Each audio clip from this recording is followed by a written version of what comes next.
नमस्कार दोस्तों, स्वागत है आप सभी में। दोस्तों आज हम बात करेंगे NCERT class 11 political science part number 2 अध्याय 2 स्वतंत्रता जो लिबर्टी है उसके बारे में हम देखेंगे। तो मानव इतिहास में ऐसे बहुत से उदाहरण हैं जब अत्यधिक शक्तिशाली समूहों ने कुछ लोगों या समुदायों का शोषण किया हो, उन्हें गुलाम बनाया हो या अपने आधिपत्य में ले लिया हो। देखो, अगर जनरल अपन ग्रामीण परिवेश की या अपने खुद के जीवन के ऊपर उतारें तो स्कूल और कॉलेजों में ऐसे समूह होते हैं जिसमें अगर कोई लड़का थोड़ा शक्तिशाली है तो वो क्या अपना गुट बना लेता है।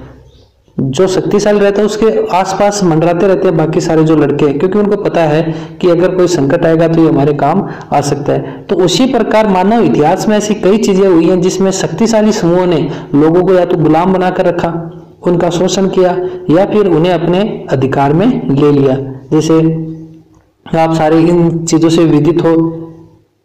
तो लेकिन इतिहास हम ऐसे वर्चस्व के खिलाफ शानदार संघर्ष के प्रेरणादायी उदाहरण भी देता है। जैसे एग्जाम्पल की बात करें तो भारत है, फ्रांस है, अमेरिका है, इन आदि देशों ने क्या है अपने जो स्वतंत्रता के लिए है शानदार संघर्ष किया है। यह स्वतंत्रता क्या है जिसके लिए लोग अपना जीवन तक देने के लिए तैयार रहते हैं। यहाँ देखो, एक मैं बात करूंगा, परिभाषा है पैट्रिक हेनरी की।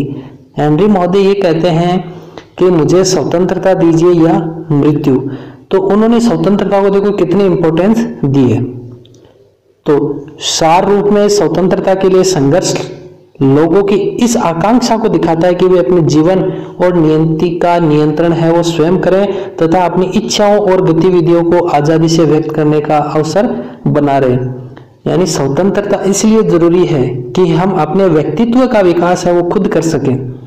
अपनी जो इच्छा है, अपनी खुद की जो गतिविधि है, क्रियाकलाप है, वो हम अपनी इच्छा से कर सकें, किसी दूसरे के अधीन ना रहे। वही क्या है, स्वतंत्रता है। ना केवल व्यक्ति वरन समाज भी अपनी स्वतंत्रता को महत्व देते हैं और चाहते हैं कि उनकी संस्कृति और भविष्य की रक्षा हो। जैसे भारत की बात करें या अगर हम राजनीति के परिप्रेक्ष्य में बात करें तो स्वतंत्रता का जो हनन है वो इस प्रकार से भी किया जाता है कि किसी समाज की अगर संस्कृति का विनाश कर दिया जाए तो वो समाज क्या है, पतन की तरफ चला जाता है। जैसे अभी भारतीय समाज की बात करें तो भारतीय समाज पश्चिमी जो सभ्यता उसको एडॉप्ट कर रहा है उतना ही क्या है, पतन की तरफ जा रहा है। लोगों के विविध हितों और आकांक्षाओं को देखते हुए किसी भी सामाजिक जीवन के कुछ नियमों और कानूनों की जरूरत होती है। हो सकता है इन नियमों के लिए जरूरी हो कि व्यक्ति की स्वतंत्रता की कुछ सीमाएं तय की जाए, लेकिन यह माना जाता है कि ये सीमाएं हमें असुरक्षा से मुक्त करती है। क्योंकि आप इसको ऐसे समझो कि प्रत्येक समाज में कुछ नियम होते हैं, कुछ कानून होते हैं। किसी भी राज्य में देख लो, किसी भी सरकार में देख लो। अब इन नियमों के लिए जरूरी है कि ये व्यक्ति की स्वतंत्रता की कुछ सीमाएं तय कर देते हैं। जैसे फॉर एग्जांपल है, जैसे मार्केट में आपको मोटरसाइकिल लेकर चलना है तो उसकी गति नियंत्रित की जाती है कानून के द्वारा कि मोटरसाइकिल की गति 50 रहेगी, जो बस है उनकी 60 रहेगी, जो गाड़ियां हैं छोटी गाड़ियां 4 व्हीलर उनकी 80 रहेगी। अब वो देखो सीमाएं तय कर देती है, यानी जो कानून है कानून के द्वारा कुछ सीमाएं तय कर दी जाती है, लेकिन यह माना जाता है कि ये हमें असुरक्षा से क्या करती है, मुक्त करती हैं और ऐसी स्थितियां प्रदान करती है जिनसे हम अपना विकास कर सकें। क्योंकि अगर ये कानून नहीं होंगे, ये बंधन नहीं होंगे तो व्यक्ति है, जैसे मान लो कोई आवारा लड़का है, वो मोटरसाइकिल को चलाएगा 100 की स्पीड में तो खुद तो मरेगा ही मरेगा, दूसरों के जीवन को भी क्या है, खतरे में डाल देगा। तो इसलिए व्यक्ति की स्वतंत्रता के लिए कुछ सीमाएं तय की गई है। अगर सीमाएं तय नहीं होगी तो महिलाओं का, लड़कियों का, समाज के कुछ दुष्कंटक लोग हैं वो बाहर निकलना ही दूभर कर देंगे। उनके ऊपर स्वतंत्रता है उनको, लेकिन स्वतंत्रता है तो उनके ऊपर कुछ सीमाएं भी हैं। इस चीज का आप ध्यान रखें। राजनीतिक सिद्धांत में स्वतंत्रता के बारे में अधिकतर चर्चा ऐसे नियमों को विकसित करने पर केंद्रित रही है जो सामाजिक रूप से आवश्यक सीमाओं और बाकी प्रतिबंधों के बीच अंतर स्पष्ट करती हो। तो राजनीति है राजनीति में स्वतंत्रता एक इम्पोर्टेंट कंसेप्ट है और ये क्या करती है कि ऐसे सिस्टम विकसित करती है ताकि लोगों के बीच क्या है सामंजस्य, स्वतंत्रता के बीच सामंजस्य बना रहे। इस पर भी वाद विवाद रहा है कि स्वतंत्रता की क्या सीमाएं होनी चाहिए जिसके फलस्वरूप किसी समाज की आर्थिक और सामाजिक संरचनाएं प्रभावित होती हैं। यानी कि हम सीमाओं की बात करें, लिमिटेशंस, कितनी लिमिट होनी चाहिए कि आज़ादी के ऊपर कितनी लिमिट रखी जाए, तो ऐसी ही इन चर्चाओं के ऊपर आज हम इसमें अध्याय में नजर डालेंगे। तो पहली इस जो अध्याय में देखेंगे वो है व्यक्ति और समाज दोनों के लिए स्वतंत्रता के महत्व को समझेंगे, क्योंकि वही व्यक्ति है उसके व्यक्तित्व का पूर्ण विकास है वो स्वतंत्र होने पर ही हो सकता है। जैसे बाल गंगाधर तिलक की बात आती है कि उन्होंने कहा था कि स्वराज्य मेरा जन्मसिद्ध अधिकार है और मैं इसे लेकर रहूंगा। जन्मसिद्ध का मतलब क्या हो गया, प्राकृतिक है वो। स्वराज्य और स्वतंत्रता भारतीय परिप्रेक्ष्य में देखें तो दोनों एक ही चीज है। तो व्यक्ति और समाज दोनों के लिए स्वतंत्रता क्या है, प्राकृतिक है। फिर स्वतंत्रता के सकारात्मक और नकारात्मक आयामों को कि सकारात्मक और नकारात्मक को आप थोड़ा सा ऐसे समझो कि सकारात्मक है कुछ प्रतिबंध होना स्वतंत्रता के ऊपर, और नकारात्मक है एकदम ही व्यक्ति को खुला छोड़ देना। जैसे अपन बात नहीं करते, किसी का लड़का अगर खराब हो जाता है तो हम ये कहते हैं कि भाई लड़के को ज्यादा खुला छोड़ दिया इसलिए वो बिगड़ गया, वो क्या है नकारात्मक स्वतंत्रता। और सकारात्मक क्या है कि भाई वो लड़के के ऊपर ध्यान बहुत रखते हैं, उसको आज़ादी तो दे रखी लेकिन बड़ा ध्यान रखते हैं, पढ़ाई में भी वो सहनशील है, खेलने के लिए जाने देते हैं लेकिन क्या है वो पढ़ाई में भी है। और ये नकारात्मक आवारा डोलता है खूब, वो नकारात्मक है। दोनों में स्वतंत्रता है लेकिन ये सकारात्मक वाले कुछ बंधनों के साथ है और वो बंधनों के साथ नहीं है। फिर हानि सिद्धांत का क्या मतलब है, इन तीनों चीजों के बारे में हम इस चैप्टर में देखेंगे। तो सबसे पहले बात करें स्वतंत्रता का आदर्श। इन सवालों को जवाब देने से पहले हम एक क्षण के लिए रुकें और कुछ विचार करें। 20वीं शताब्दी के एक महान व्यक्ति नेल्सन मंडेला की आत्मकथा का शीर्षक था लॉन्ग वॉक टू फ्रीडम।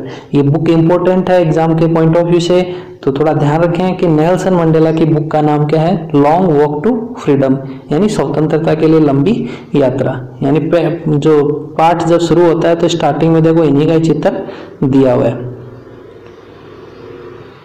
इस पुस्तक में उन्होंने दक्षिणी अफ्रीका के रंगभेदी शासन के खिलाफ अपने व्यक्तिगत संघर्ष, गोरे लोगों के शासन की अलगाववादी नीतियों के खिलाफ लोगों के प्रतिरोध और दक्षिणी अफ्रीका के काले लोगों द्वारा झेले गए अपमान, कठिनाइयों और पुलिस अत्याचार के बारे में बातें की है। जो इस बुक में इन्होंने जो सारी चीजें बताई है वो इसके बारे में बताई है, रंग भेद की नीति का विरोध। तो रंग भेद की नीति के विरोधी अपने जो राष्ट्रपिता महात्मा गांधी जी भी थे, उनको भी ये चीज महसूस हुई थी दक्षिणी अफ्रीका में ट्रेन यात्रा के दौरान, तो उन्होंने उसके खिलाफ खूब उस समय आंदोलन किए थे। लेकिन ये नेल्सन मंडेला, इनकी ये किताब है, इनमें इन्होंने सारी ये चीजें बता रखी है। इन अलगाववादी नीतियों में एक शहर में घेराबंदी किए जाने और देश में मुक्त आवागमन पर रोक लगाने से लेकर विवाह करने में मुक्त चयन तक प्रतिबंध लगाना शामिल है। तो इसमें सारे प्रतिबंधों के ऊपर, यानी स्वतंत्रता में क्या है, सब प्रतिबंध डाल देगी। यानी स्वतंत्रता पे अगर सारे प्रतिबंध लगा दिए तो फिर वो स्वतंत्रता कहाँ रही, वो तो गुलामी हो गई। सामूहिक रूप से इन सभी प्रतिबंधों को नस्ल के आधार पर भेदभाव करने वाली रंगभेदी सरकार ने जबरदस्ती लागू किया था। और ये सारे प्रतिबंध किस आधार पर थे, रंगभेद, गोरे और काले लोगों के बीच रंगभेद के आधार पर। मंडेला जो है उनके साथियों के लिए इन्हीं अन्यायपूर्ण प्रतिबंधों और स्वतंत्रता के रास्तों की बाधाओं को दूर करने का जो संघर्ष है वो क्या है, लॉन्ग वॉक टू फ्रीडम है। विशेष बात यह कि मंडेला का संघर्ष केवल काले या अन्य लोगों के लिए नहीं वरन श्वेत लोगों के लिए भी था। इसी स्वतंत्रता के लिए नेल्सन मंडेला जी ने अपने जीवन के 28 वर्ष जेल की कोठरियों में अंधेरे में बिताए थे। कल्पना कीजिए आप अपनी जवानी में किसी आदर्श के लिए, यौवन मतलब जवानी में अपने आदर्श के लिए होम कर देना, मतलब जो अपनी इच्छाएं हैं उनका त्याग कर देना कि मेरी जवानी में ये इच्छा रही है। जैसे मंडेला जी की बात करें, अपने दैनिक जीवन की बात करें तो अपने दोस्तों के साथ बातचीत करने का, गप्पे लड़ाने का, अपना प्रिय खेल खेलने का जब भी वक्त मिले। तो मंडेला जी बॉक्सिंग को पसंद करते थे, अपने पसंद के कपड़े पहनने का, अपने प्रिय संगीत सुनने का, जैसे आनंदों को छोड़ देना और जीवन के अंग रहे अन्य उत्सवों को त्याग कर देने का क्या मतलब होता है।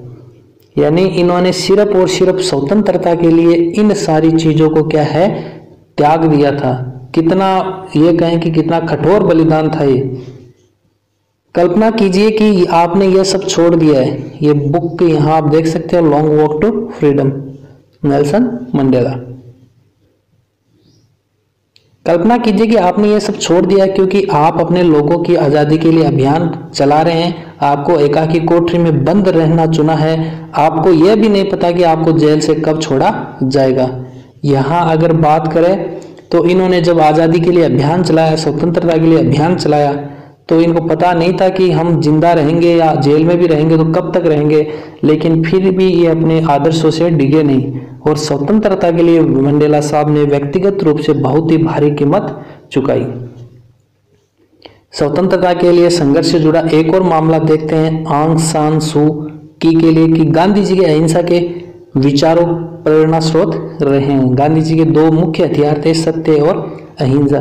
तो उन्हीं में से एक हथियार इन्होंने चुना, उसका नाम क्या था, अहिंसा। तो ये अहिंसा के विचार हैं, इनके लिए प्रेरणा स्रोत रहे थे। और आंग सान सू की को म्यांमार में उनके घर पर नजरबंद करके रखा गया था। सू की को अपने बच्चों तक से अलग रखा गया और यहां तक कि जब उनके पति की कैंसर के कारण मौत से जूझ रहे थे तब भी आंग सान सू की को उनसे मिलने नहीं दिया गया। आप कल्पना कर सकते हो कि इन्होंने किस प्रकार से अपने जीवन को व्यतीत किया होगा। और ये इनकी बुक है फ्रीडम फ्रॉम फियर, आंग सान सू की, म्यांमार की लोकतंत्र समर्थक नेता हैं।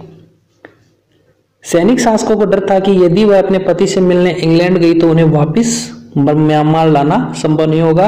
और आंग सान सू की अपनी आज़ादी को अपने देश के लोगों की आज़ादी से जोड़कर देखती थी। वो ये समझती थी भाई जैसे मैं आज़ाद नहीं हूँ तो मेरे को कैसा लग रहा है, वैसा ही जो यहाँ अभी सैनिक शासन के अंडर में जो लोग रह रहे हैं उनको ऐसा ही लग रहा होगा। अपनी पुस्तक का शीर्षक इन्होंने दिया फ्रीडम फ्रॉम फियर, भय से मुक्ति। वो ये कहती हैं कि मेरे लिए वास्तविक मुक्ति क्या है, भय से मुक्ति है। कि सैनिक शासन है उसका डर, वो क्या है, भय तो है एक तरह से।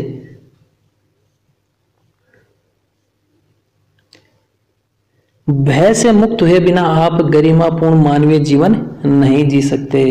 जब तक डर रहेगा आप अपना स्वतंत्र विकास वो कभी नहीं कर पाओगे। डर रहेगा तब तक आप कुछ नहीं कर पाओगे। ये गहरे विचार हैं जो हमसे एक क्षण रुकने और अपने निहितार्थ समझने की मांग करते हैं। सूकी का ये कहना कि हमें न तो बाकी लोगों के विचारों से और न ही सत्ता के व्यवहार से डरना चाहिए। हम जो करना चाहते हैं उसके बारे में समाज के लोगों की प्रतिक्रियाओं, साथ के लोगों के मजाक उड़ाने से ही अथवा अपने मन के भय से नहीं डरना चाहिए, क्योंकि साथ के लोग हमेशा मजाक उड़ाते हैं। अभी जैसे बात करें, एक कहानी आती है, थोड़ा बता देता हूँ कि एक मेंढक था, वो एक पेड़ के ऊपर चढ़ने की कोशिश कर रहा था। तो साथ वाले जो मेंढक थे उसको बोल रहे थे, अरे तू गिर जाएगा, ऊपर से नीचे गिर जाएगा, ऊपर मत चढ़, बड़ा खतरा है, ये है वो है। यानी उसका क्या कर रहे थे, हतोत्साहित कर रहे थे, उसको डिमोटिवेट कर रहे थे। लेकिन आखिरकार में वो जो मेंढक है वो पेड़ के ऊपर चढ़ गया। और जब ये परीक्षण किया गया तो बाद में पता चला कि वो वास्तव में क्या था, बहरा था। तो व्यक्ति क्या है, अपनी जो अंदर की आत्मविश्वास है, अंदर की जो सीमाएं हैं उनको पहचान नहीं पाता है, जिसकी वजह से क्या है वो पीछे रह जाता है। वैसे ठीक जैसे कोई परीक्षा देता है व्यक्ति, तो पहले उसके आस पड़ोस वाले, अरे तेरा थोड़ी होगा यार, उसमें तो बड़ा जो पढ़े लिखे हैं उनका होता है, बड़े जो मास्टरमाइंड होते हैं उनका होता है। यानी पहले से उसका मजाक उड़ाना चालू कर देते हैं। और जैसे मजाक उड़ाना शुरू करते हैं व्यक्ति क्या है, हार मान लेता है। और यहाँ आंग सान सू की हमें यह कहती है कि अपने मन से भय नहीं होना चाहिए, भयभीत नहीं होना चाहिए। लोगों की जो प्रतिक्रिया मजाक उड़ाने की उससे भयभीत नहीं होना चाहिए। हमें जो करना है वो अपने आत्मविश्वास से करना है। तो आंग सान सू की के अनुसार मानवीय जीवन जीने के लिए जरूरी कि हम भय पर विजय पाएं। सबसे पहली जो जीत होगी वो, अगर लड़ाई किसी से लड़नी है तो हमें अपने डर के ऊपर विजय पानी पड़ेगी। परीक्षा का डर, उससे अगर विजय पालोगे तो परीक्षा में निश्चित रूप से सफलता हमें मिलेगी। तो जो डर है उसके ऊपर सबसे पहले हमें सफलता पानी पड़ेगी। आंग सांग सू की और नेल्सन मंडेला की इन 2 पुस्तकों से हम स्वतंत्रता के आदर्श की शक्ति देख सकते हैं। यही आदर्श हमारे राष्ट्रीय संघर्ष और ब्रिटिश, फ्रांसीसी तथा पुर्तगाली उपनिवेशवाद के खिलाफ एशिया अफ्रीका के लोगों के संघर्ष के केंद्र में था। तो इन्हीं की बात करें तो भारत के संदर्भ में भी देखें तो ब्रिटिश राज से हमने आज़ादी के लिए बहुत सारे क्या है प्रयत्न किए थे, जिनके फलस्वरूप आज जो हमें आज़ादी मिली हुई है, जिसका हम मजाक बनाते हैं, वो वास्तव में ऐसे ही नहीं मिली है। उसके लिए बड़े ही लोगों ने अपने प्राणों की आहुति दी थी, तब जाकर हमें ये आज़ादी मिली है। तो स्वतंत्रता क्या है, इसके ऊपर हम देखते हैं। इस प्रश्न का सीधा सपाट उत्तर यह है कि व्यक्ति पर बाहरी प्रतिबंधों का अभाव ही स्वतंत्रता है।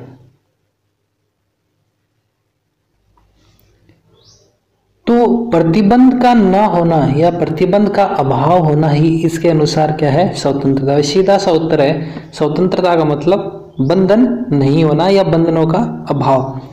तो इस परिभाषा के हिसाब से यदि किसी व्यक्ति पर बाहरी नियंत्रण या दबाव ना हो और वह बिना किसी पर निर्भर रहते हुए निर्णय ले सके, यानी वो स्वतंत्र हो, कोई भी निर्णय लेने में क्या हो, संप्रभु हो तथा स्वायत्त तरीके से व्यवहार कर सके, तो वह व्यक्ति स्वतंत्र माना जा सकता है, यानी किसी के वो दबाव में नहीं हो। हालांकि प्रतिबंधों का न होना स्वतंत्रता का एक पहलू है।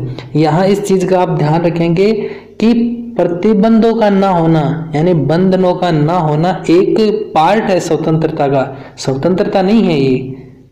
स्वतंत्रता का अर्थ है व्यक्ति की आत्म अभिव्यक्ति की योग्यता का विस्तार करना, यानी उसकी अभिव्यक्ति की क्या है, आजादी मिलना, और उसके अंदर की संभावनाओं को विकसित करना भी होता है कि उसके अंदर क्या छुपा हुआ, जो उसकी छिपी हुई प्रतिभा है उसको बाहर लाना। और इस अर्थ में स्वतंत्रता वह स्थिति है जिसमें लोग अपनी जो क्रिएटिविटी है और जो अपनी एफिशिएंसी क्षमता है उसका विकास कर सकें, उसका डेवलपमेंट कर सकें, यानी अपने व्यक्तित्व का विकास कर सकें। वो ही क्या है, स्वतंत्रता है, यानी बिना किसी बाधा के व्यक्तित्व का विकास। तो यहाँ ये जो परिभाषा है ना, बाहरी प्रतिबंधों का भाव, ये दी हुई है हॉब्स की। वैसे अगर परीक्षा में आप ऐसे लिखो, 2-3 परिभाषाएं लिख दो तो नंबर अच्छे मिलने की ज़्यादा संभावनाएं रहती है। फिर दूसरी जो हमने यहाँ पढ़ी है कि अपनी जो रचनात्मकता और क्षमताओं का विकास कर सके, यानी ये परिभाषा आती है GDH कॉल की। तो कॉल महोदय ये कहते हैं बिना किसी बाधा के अपने व्यक्तित्व को प्राप्त करने का अधिकारी क्या है, स्वतंत्रता है। और इसी से रिलेटेड एक और परिभाषा देखें हर्बर्ट स्पेंसर की।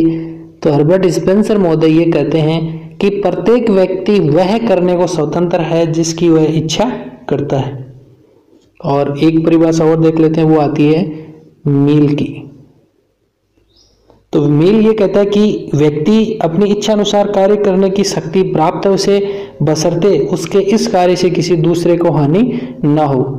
यानी मील महोदय ये कहते हैं कि व्यक्ति अपना हाथ घुमा सकता है, उसको हाथ घुमाने की छूट है, लेकिन तब तक की छूट है जब तक कि किसी दूसरे की नाक बीच में नहीं आती हो, वहां तक ही छूट है। तो चलो आगे देखते हैं। बाहरी प्रतिबंधों का अभाव और ऐसी स्थितियों का होना जिनमें लोग अपनी प्रतिभा का विकास कर सकें, स्वतंत्रता के ये दोनों ही पहलू महत्वपूर्ण है। एक स्वतंत्र समाज वह होगा जो अपने सदस्यों को न्यूनतम सामाजिक अवरोधों के साथ संभावनाओं के विकास में समर्थ बनाएगा, कि उसके बीच में बाधाएं कम आएगी विकास उसके होने में, और वो अपनी क्षमताओं को क्या है बाहर निकालकर समाज का भी भला करेगा और खुद का भी भला करेगा। तो समाज में रहने वाला कोई भी व्यक्ति हर किस्म की सीमा और प्रतिबंधों की पूर्ण उपस्थिति की उम्मीद नहीं कर सकता है, कि हर किस्म की सीमा हो और प्रतिबंध हो तो थोड़ी सी क्या है दिक्कत होती है।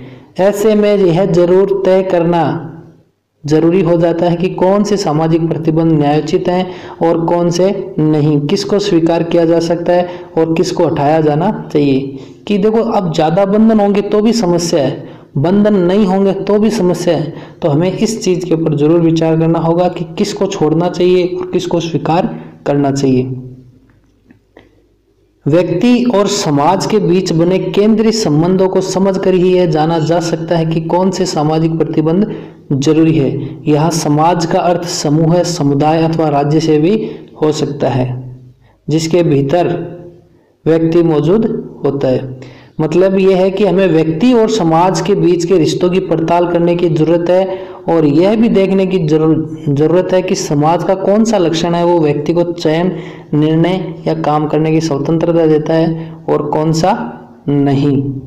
हमें यह तय करने की जरूरत नहीं कि कौन सा लक्षण वांछित है और कौन सा नहीं, किस लक्षण को दूर किया जाना चाहिए और किसको नहीं। हमें यह भी देखने की आवश्यकता होगी कि जो सिद्धांत हमने तय करने में इस्तेमाल किया कि कौन सा प्रतिबंध जरूरी है, क्या इस सिद्धांत को व्यक्तिगत और समूह तथा राष्ट्रों के बीच के संबंधों पर लागू कर सकते हैं। तो इसको देखो आप ऐसे समझ सकते हो जैसे लव मैरिज है, तो समाज और जो राज्य है, समाज की बात करें तो समाज ने इसके ऊपर क्या लगा रखा है, प्रतिबंध लगा रखा है।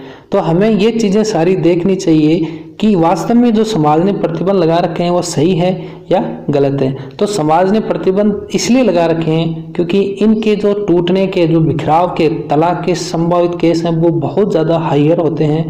तो इनके बीच क्या है, उन्होंने क्या है इसके ऊपर थोड़ी रोक लगा रखी है। समाज में भी उसको है दृष्टि से देखा जाता। जैसे आप इसको ऐसे समझ सकते हो, जैसे कई बार क्या होता है 10th पास करने के बाद बच्चों को शहर भेज दिया जाता है, जैसे 11th क्लास में, तो वहाँ वो आज़ादी का भरपूर फायदा उठाते हैं। तो उनके लिए तो अच्छी है, वो स्वतंत्रता अच्छी है, लेकिन इस स्वतंत्रता को क्या होना चाहिए, बंद होना चाहिए। ज़्यादा वो आज़ाद होते हैं तो ज़्यादा बिगड़ते हैं। 11th 12th जो वाली क्लास की जो एज होती है वो ज़्यादा, वो किशोरावस्था होती है और किशोरावस्था तूफान की अवस्था है। तो ये सारी चीजें होती है। और यहाँ जैसे एक और बात करें कि समाज का लक्ष्य ये कि व्यक्ति को चयन करने की स्वतंत्रता दे। बच्चा 10th पास करते ही उसके घर वाले बोलने लग जाते हैं ये साइंस लेगा, ये गणित लेगा, ये आर्ट्स लेगा, यानी बच्चे को यहाँ चयन करने की, निर्णय लेने की या काम करने की जो स्वतंत्रता वो खत्म कर देते हैं। तो ये सारी चीजें वो क्या है, स्वतंत्रता में बाधक बनती है। अभी तक हमने स्वतंत्र, थोड़ा ऊपर एक देखो, ये स्वतंत्रता और स्वराज में भी देख लेते हैं। हमने बात करी थी तिलक के स्वतंत्रता, जो स्वराज्य मेरा जन्मसिद्ध अधिकार है और मैं इसे लेकर रहूंगा, ये प्राकृतिक अधिकार के संदर्भ में इन्होंने कहा था। तो स्वराज क्या है, यानी खुद का राज, स्वयं का राज, कि विदेशी शासन चाहे कितना ही अच्छा हो लेकिन वो स्वराज से अच्छा नहीं हो सकता। भारतीय राजनीतिक विचारों में स्वतंत्रता की जो समानार्थी अवधारणा है वो क्या है, स्वराज है। ये पूछा जाता है परीक्षाओं में कई बार कि स्वतंत्रता की समानार्थी अवधारणा क्या है, स्वराज है। स्वराज का अर्थ है स्वयं का शासन और स्वयं के ऊपर शासन, दोनों हो सकते हैं। भारत के स्वतंत्रता संघर्ष के संदर्भ में स्वराज राजनीतिक और संवैधानिक स्तर पर स्वतंत्रता की मांग है और सामाजिक और सामूहिक स्तर पर ये क्या है, मूल्य है। यानी हमारी परंपरा है रही है कि हम आज़ाद थे, आज़ाद हैं और आज़ाद रहेंगे। इसलिए स्वतंत्रता, जो स्वराज है, स्वतंत्रता आंदोलन में एक महत्वपूर्ण नारा बन गया, जिसे तिलक के जो प्रसिद्ध कथन है स्वराज मेरा जन्मसिद्ध अधिकार है और मैं इसे लेकर रहूंगा को प्रेरित किया। स्वराज का आशय अपने ऊपर अपना राज भी है। स्वराज की यही समझ गांधी के हिंद स्वराज में प्रकट हुई है। हिंद स्वराज के शब्दों में देखो, जब हम स्वयं प्रशासन करना सीखते हैं तभी स्वराज है। कि दूसरों को ज्ञान देना बड़ा आसान होता है लेकिन खुद उसको इम्प्लीमेंट करते हैं वो क्या है, ज़्यादा चीज़ फायदेमंद रहती है। तो हम जब खुद के ऊपर शासन करना सीख जाएंगे वही क्या है, स्वराज है। दूसरों के ऊपर तो शासन करना बड़ा आसान है कि कैसे भी साम दाम दंड भेद के द्वारा, लेकिन स्वयं पर शासन करना, यानी हम लोग हैं, हमारे ही बंधु हैं, उनके ऊपर शासन करोगे वो कैसा शासन है। स्वराज केवल स्वतंत्रता नहीं, ऐसी संस्थाओं से मुक्ति भी है जो मनुष्य को उसकी स्वतंत्रता से वंचित करती है, स्वतंत्रता से और साथ ही क्या है, मनुष्यता से। स्वराज में मानव को यंत्रवत बनाने वाली संस्थाओं से मुक्ति पाना निहित है। साथ ही स्वराज में आत्मसम्मान, दायित्व बोध और आत्म साक्षात्कार को पाना भी शामिल है। स्वराज पाने की परियोजना में सच्चे स्वयं और समाज समुदाय से रिश्तों को समझना महत्वपूर्ण है। यानी अभी क्या है, व्यक्ति जैसे जैसे आगे की तरफ बढ़ रहा है, एक सिस्टमेटिक यानी यंत्रवत हो गया है मनुष्य, उसको कोई मतलब ही नहीं है, तो उससे क्या है मुक्ति पाना। गांधी जी का मानना है कि स्वराज के फलस्वरूप होने वाले बदलाव न्याय के सिद्धांत से निर्देशित होकर व्यक्तिगत और सामूहिक दोनों तरह की संभावनाओं को अवमुक्त करेंगे। कहना ना होगा कि स्वराज की ऐसी समझ 21वीं सदी में भी उतनी ही प्रासंगिक है जितनी 1909 में गांधी जी के हिंद स्वराज लिखते समय थी। तो ये थोड़ा सा ध्यान रखिए, जो स्वराज है, स्वतंत्रता है, वो उस समय भी उसकी वही एक कहेंगे वही मूल्य था, आज भी स्वतंत्रता का वही मूल्य है। यानी स्वतंत्रता हमारे जीवन का एक अहम हिस्सा है। अभी तक हमने स्वतंत्रता को प्रतिबंधों के अभाव के रूप में परिभाषित किया है। वही बंधनों का ना होना ही क्या है, स्वतंत्रता है। स्वतंत्र होने का अर्थ है उन सामाजिक प्रतिबंधों को कम से कमतर करना है जो हमारी स्वतंत्रता पूर्वक चयन करने की क्षमता पर रोक टोक लगाएं। हालांकि यह स्वतंत्रता का केवल एक क्या है, पहलू है। तो हमने पहले भी बात करी थी, ये इसका पार्ट है सिर्फ स्वतंत्रता का, स्वतंत्रता नहीं है। दूसरे शब्दों में सकारात्मक पहलू भी है स्वतंत्रता का। और स्वतंत्र होने के लिए समाज को उन बातों को विस्तार देना चाहिए जिसमें व्यक्ति, समूह, समुदाय या राष्ट्र अपने भाग्य, दिशा और स्वरूप का निर्धारण करने में समर्थ हो सके। इस अर्थ में स्वतंत्रता व्यक्ति की रचनाशीलता, संवेदनशीलता, क्षमताओं के भरपूर विकास को बढ़ावा देती है, यानी व्यक्तित्व का विकास करती है। कहने का मतलब बिना किसी बाधा के व्यक्ति के व्यक्तित्व का विकास करती है। और ये विकास कैसे? खेल, विज्ञान, कला, संगीत या अन्वेषण जैसे किसी भी क्षेत्र में हो सकता है। वही व्यक्तित्व का विकास अंदर उसके जो क्षमता है वो किसी भी रूप में प्रकट हो सकती है, चाहे वो खेल के रूप में प्रकट हो, कला के रूप में हो, संगीत के रूप में हो। स्वतंत्र समाज वह होता है जिसमें व्यक्ति अपने हित संवर्धन न्यूनतम प्रतिबंधों के बीच करने में समर्थ हो। भाई प्रतिबंध तो होंगे, बिना प्रतिबंध के तो ये सृष्टि चलेगी नहीं, अराजकता फैल जाएगी पूरे संसार में, ये नियम है। अगर प्रतिबंध नहीं होंगे तो संसार में अराजकता फैल जाएगी, सब जगह लूट खसोट मच जाएगी, हर जगह त्राहिमाम की आवाज़ें आएंगी। और स्वतंत्रता को इसलिए बहुमूल्य माना जाता है क्योंकि इससे हम निर्णय और चयन कर पाते हैं। स्वतंत्रता के कारण ही व्यक्ति अपने विवेक और निर्णय की शक्ति का प्रयोग कर पाते हैं। यानी अगर स्वतंत्र नहीं होंगे तो हमारे निर्णय है वो कोई और लेगा, हम निर्णय भी नहीं ले पाएंगे। जैसे भारत की बात करें तो भारत जब गुलाम था तो उसके संबंधित निर्णय कौन लेती थी? अंग्रेजी सरकार लेती थी। और अब भारत क्या है, स्वतंत्र है, तो अपने निर्णय कौन लेता है? भारत सरकार लेती है। अब यहाँ वाद विवाद संवाद देखो क्या है कि लड़के को ये तय करने की आज़ादी होनी चाहिए वे किससे शादी करें, और इस मामले में अभिभावक को कुछ नहीं कहना चाहिए। तो डिस्कस होना चाहिए इस चीज़ के ऊपर। तो प्रतिबंधों के स्रोत क्या है? व्यक्ति की स्वतंत्रता पर प्रतिबंध प्रभुत्व और बाहरी नियंत्रण से लग सकते हैं। ये प्रतिबंध बलपूर्वक या सरकार द्वारा ऐसे कानून की मदद से लगाए जा सकते हैं जो शासकों की ताकत का प्रतिनिधित्व करें। भाई ये प्रतिबंध कौन लगाएगी? सरकार लगाएगी। भाई अभी हम स्वतंत्र हैं तो ये प्रतिबंध कौन लगाएगी? सरकार। अगर राजसी राज में होते तो प्रतिबंध कौन लगाता? राजा। ऐसे प्रतिबंध उपनिवेशवादी शासकों ने या दक्षिणी अफ्रीका में रंग भेद की व्यवस्था ने लगाए। सरकार की कोई ना कोई जरूरत हो सकती है, लेकिन सरकार लोकतांत्रिक हो तो राज्य के नागरिकों का अपने शासकों पर कुछ नियंत्रण हो सकता है। इसलिए लोकतांत्रिक सरकार लोगों की स्वतंत्रता की रक्षा के लिए एक जरूरी माध्यम बन गई है। कैसे? कि भाई हर 5 साल में वोटिंग होती है। अगर मान लो जो शासक हैं, भाई शासक हैं, अभी MLA MP हैं, वो सब शासक हैं एक तरह से, अगर उन्होंने सही काम नहीं किया, अपनी स्वतंत्रता है, अपनी समानता है, उनके अधिकारों की अपनी रक्षा नहीं की, तो 5 साल बाद हम उन्हें हटा देंगे। इसीलिए क्या है, जो लोकतांत्रिक सरकार है वो स्वतंत्रता के लिए एक जरूरी माध्यम है। लेकिन स्वतंत्रता पर प्रतिबंध सामाजिक असमानता के कारण भी हो सकते हैं, जैसा कि जाति व्यवस्था में होता है, और समाज में अत्यधिक आर्थिक असमानता के कारण भी स्वतंत्रता पर अंकुश लग सकते हैं। सुभाष चंद्र बोस का कथन ऐसे प्रतिबंधों को दूर करने की जरूरत की ओर ध्यान दिलाता है। भाई ज़्यादा असमानता होगी ना, आर्थिक असमानता, उसके कारण भी स्वतंत्रता पर अंकुश लग सकता है।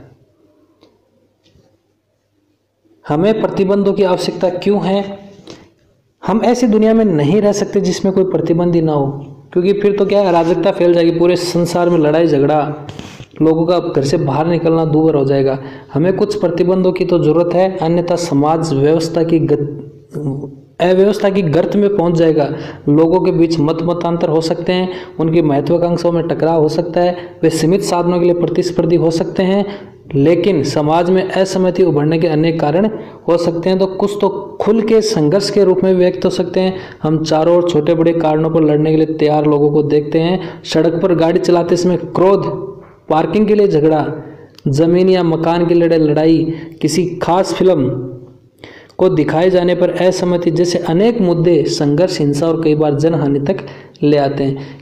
कि अभी जैसे कई पद्मावत पिक्चर रिलीज हुई, अभी जैसे पृथ्वीराज चौहान पिक्चर का विरोध चल रहा है, तो जैसे पार्किंग में ही लड़ाई, साइड नहीं दी गाड़ी को तो लड़ाई, तो ये सारी चीज़ें हैं, ये कई बार क्या है संघर्ष का माहौल पैदा कर देती हैं। जैसे बात बात के ऊपर छोटी सी लड़ाई हो जाती है, किसी ने मान लो चलते समय कोई थोड़ा सा ओवरटेक कर लिया, उसके ऊपर लड़ाई हो जाती है। ये सारे कारण इन्होंने क्या है बताए हैं। मकान मालिक की संपत्ति का लड़ाई झगड़ा, भाइयों में लड़ाई झगड़ा है।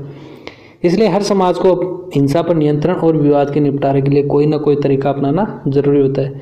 देखो, ये विचारों में मतभेद होता है, ये एक पक्ष का रहेगा, एक विपक्ष का रहेगा,